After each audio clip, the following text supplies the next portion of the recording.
Tentang debat perdana calon presiden usai Selasa malam tadi, namun masih ramai jadi bahasan momen-momen panas saat para capres saling melempar sindiran hingga serangan.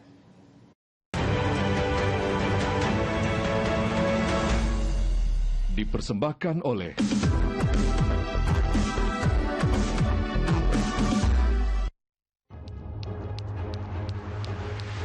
Selasa malam, Satu Indonesia disajikan dengan debat panas Pilpres Perdana. Bahasannya mulai dari oposisi, demokrasi, hingga putusan Mahkamah Konstitusi. Karena itu oposisi itu penting dan sama-sama terhormat.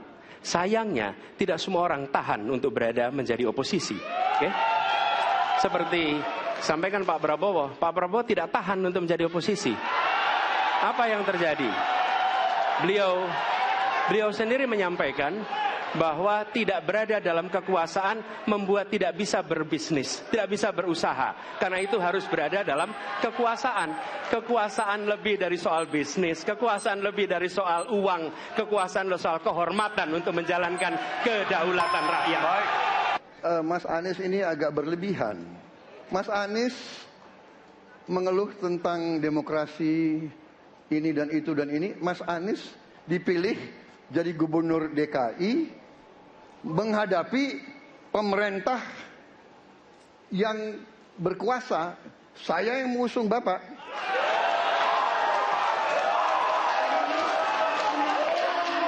Kalau demokrasi kita tidak berjalan, tidak mungkin Anda jadi gubernur.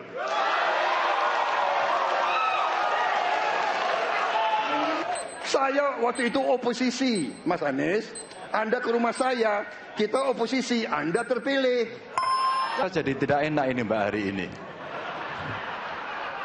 Mohon maaf, saya tidak enak karena dua kawan saya sedang nagih janji dan membuka buku lama.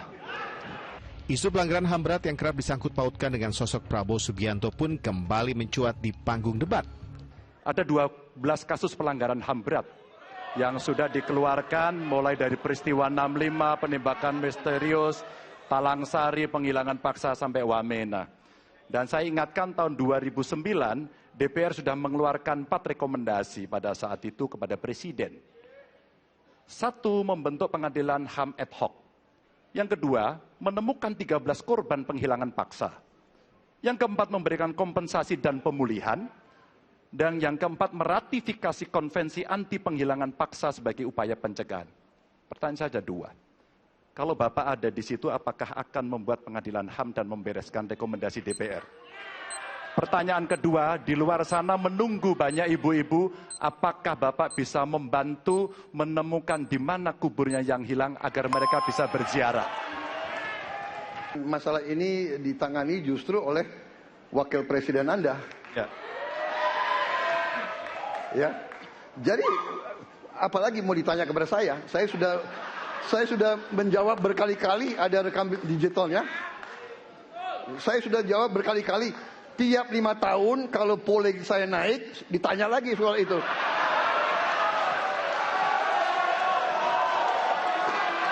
Bapak tahu data nggak? Bapak tanya ke Kapolda, tahun ini berapa orang hilang di DKI? Pada 2 jawaban ini sama sekali tidak punya ketegasan itu. Kenapa saya sampaikan? Pertanyaan saya sebenarnya 1. Apakah kalau Bapak jadi presiden akan membuat pengadilan HAM? Pertanyaan nomor kedua, apakah Bapak bisa menemukan, menunjukkan, membantu pada keluarga agar kemudian mereka bisa berziarah? 2 ini sama-sama tidak dijawab. Maka kalau kemudian saya boleh meminta, kalau saya jadi presiden Pak, saya akan bereskan ini Pak. Agar kemudian dalam kontestasi Pilpres berikutnya, ini tidak akan muncul lagi karena presidennya tegas menuntaskan pekerjaan itu pada eranya. Terima kasih. Hingga keputusan Mahkamah Konstitusi yang meloloskan pencalonan Gibran sebagai cawapres Prabowo kompak ditujukan kepada capres nomor urut 2 tersebut. Paksa sekali saya harus bertanya, apa komentar Pak Prabowo terhadap putusan MK yang melahirkan MK itu? Itu aja.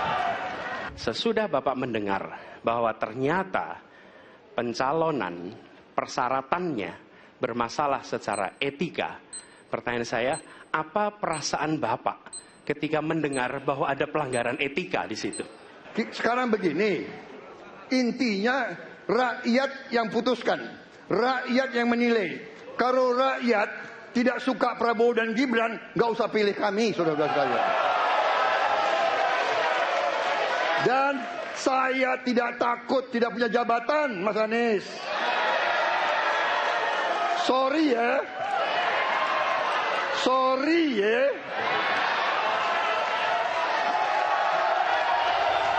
Terlepas dari saling panasnya debat antar capres di atas panggung, momen hangat dan akrab ketiganya kembali ditunjukkan usai debat selesai dihelat. Masih ada 4 rangkaian debat lainnya. Makin yakinkah Anda menentukan pilihan? Tim Liputan Indonesia TV melaporkan.